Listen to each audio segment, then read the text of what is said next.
Raspberry Pi. First material that we are going to need is the buzzer. Second is the 3 LED and also the jumper wires, 1 breadboard, 3 resistors, and 1 Raspberry Pi. So first is magbutang tag LED breadboard. We need 3 LED.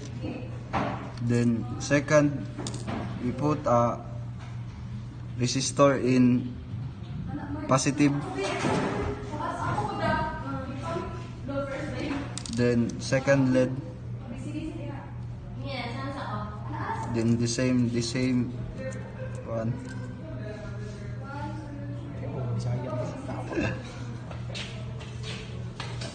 Then third LED.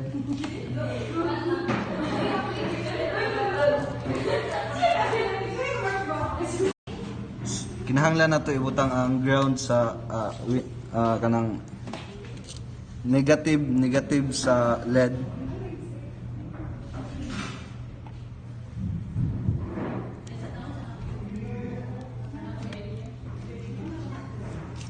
Then second ground.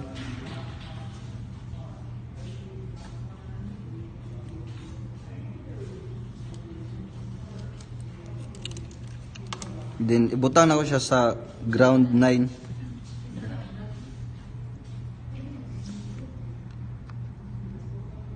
Then third ground is sa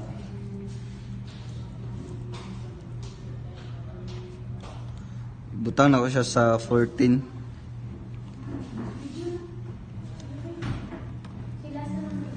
Then sunod is ibutang na to ang sabi na siya ang GPIO sa positive.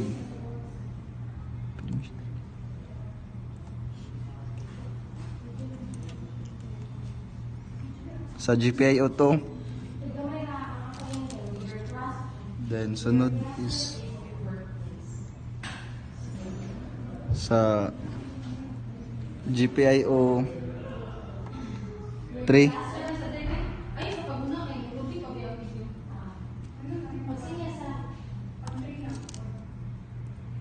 Then last is GPIO 14.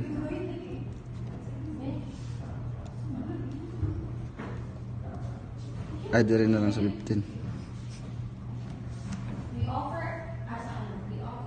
Ano siyang code sa LED?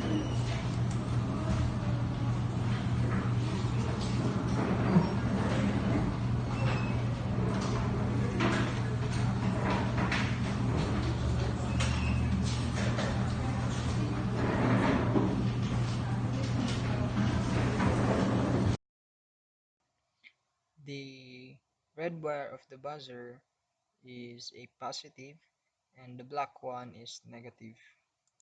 So you will need another two jumper wires, which is for the positive and negative. So